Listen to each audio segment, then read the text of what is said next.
मी उभी आहे त्या प्रचारार्थ मंचावर उपस्थित असलेले ज्यांच्या येण्याने मला साक्षात माझ्या वडिलांचा आशीर्वाद मिळाला असं वाटतंय ते आमचे अत्यंत आदरणीय नितीनजी गडकरी साहेब, मंचावर उपस्थित अत्यंत तळमळीने माझ्या प्रचाराची काळजी करणारे आमचे प्रदेशाध्यक्ष, प्रत्येक गोष्टीत बारीक काळजी माझी करतायत ते आमचे बावनकुळे साहेब, मंचावर उपस्थित मुंडे साहेबांना आमदार खासदारांची फॅक्टरी म्हणून संबोधणारे आमचे लोणीकर साहेब, आमच्या या मंचावर सुजय आले का नाही, मंचावर उपस्थित आमच्या खासदार ज्यांची हॅट्रिक व्हायची होती पण त्यांच्या कामामुळे मला त्यांचं मार्गदर्शन सदैव लाभणार आहे, माझ्या सिनियर राहणार आहेत त्या लोकसभेमध्ये आमच्या खासदार प्रीतमताई, या माजलगाव मतदारसंघाचे आमदार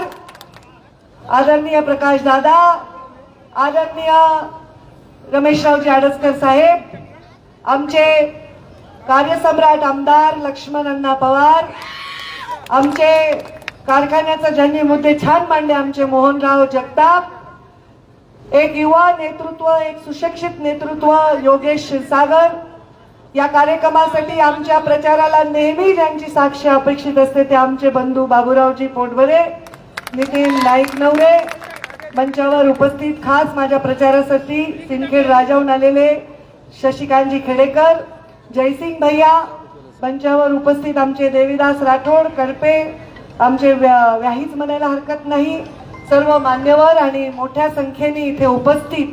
खरं तर डाव्या बाजूला सभा जेवढी आहे ते जर समोर आले तर जास्त बरं राहील, पण ठीक आहे, उजव्या डाव्या बाजूला उभे असलेले आणि समोर बसलेले सर्व माझे वडीलधारी मंडळी, टोपीवाले, पेटेवाले, शेतकरी बांधव आणि युवा बांधवांनो आणि माझ्या प्रसार माध्यमातील बांधवांनो, आज गडकरी साहेब आपण माझ्या प्रचारासाठी इथे आला आहात, हा माझ्यासाठी खूप खूप मोठा आशीर्वाद आहे. कारण मला आठवतं की 2009ला मुंडे साहेबांनी जेव्हा फॉर्म भरला तेव्हा आपण त्यांच्या नॉमिनेशनसाठी खास आला होतात आणि आपण राष्ट्रीय अध्यक्ष म्हणून देखील त्यांच्या प्रचारामध्ये सामील झाला होता. राजनाथजी पण दुसऱ्या निवडणुकीमध्ये खास आले होते आणि आम्ही ज्यांना बघून मोठे झालो लहानाचे त्या नेत्यांना कधी आम्ही नेता मानत नाही, खरं तर आम्ही काका संबोधतो, इतके आमचे जिव्हाळ्याचे नाते आहेत. पण आज मला खूप तुमचा इथे स्वागत करताना एक आनंद होतो आहे की माझ्या नेत्याचा आणि माझ्या पित्याचा आशीर्वाद हा त्यांचे सहकारी म्हणून सदैव ज्यांनी काम केलं त्यांच्या माध्यमातून इथे मला मिळणार आहे. तुम्हाला मी अजून एक स्वागत करण्यामध्ये सगळे मुख्यमंत्री, सगळे उपमुख्यमंत्री, सगळे आमदार खासदार ज्यांचं नाव घेतात ते गडकरी साहेब आहेत, कारण त्यांच्या गावागावापर्यंत महामार्गाच्या निमित्ताने त्यांनी विकास पोहोचवलेला आहे. तिकडे जर काम करायचं असेल गडकरी साहेबांच्या कार्यालयात तर फक्त एक कागदाची आवश्यकता असते, त्याच्या पलीकडे आपल्याला काही लागत नाही.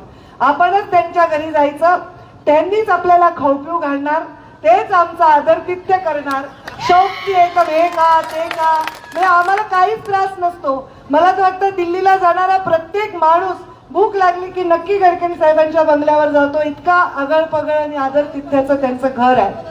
मी फक्त एक कागद दिला होता 2014 मध्ये, प्रीतमताई खासदार झाल्यानंतर 10,000 किलोमीटरचे नॅशनल हायवे या गडकरी साहेबांनी आपल्याला दिले. टाळ्या वाजवून सर्वजण आभार त्याचे व्यक्त करा. आज मी या निवडणुकीमध्ये उभी आहे. मी निवडणुकीमध्ये का उभी आहे, मी उमेदवार लायक आहे की नाही, मी किती कामं केले आहेत, काय नाही, हे सगळं मी काय आता बोलणार नाही. मी फार आपली वेळ घेणार नाही. माध्यमांनाही विनंती करेन की आज अक्षय तृतीया असल्यामुळे आज पूजा केल्याशिवाय, पितरांची पूजा केल्याशिवाय, लोक नैवेद्य दाखवल्याशिवाय घराच्या बाहेर पडत नाही.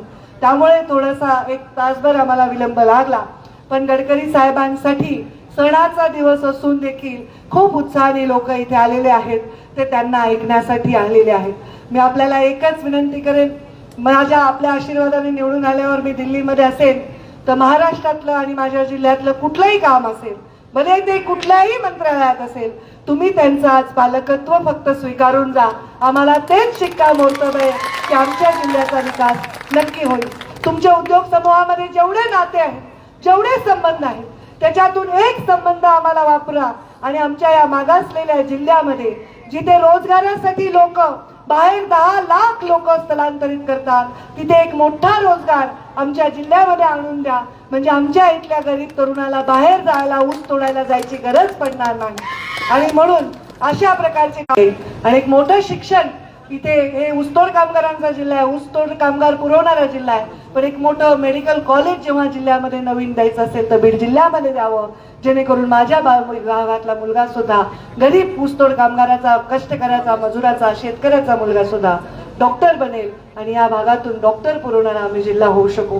फार भाषण करणं अयोग्य राहील. मी गडकरी साहेब आपल्यालाच विनंती करते की आपण आपलं मार्गदर्शन करावं आणि आपले आभार मानते.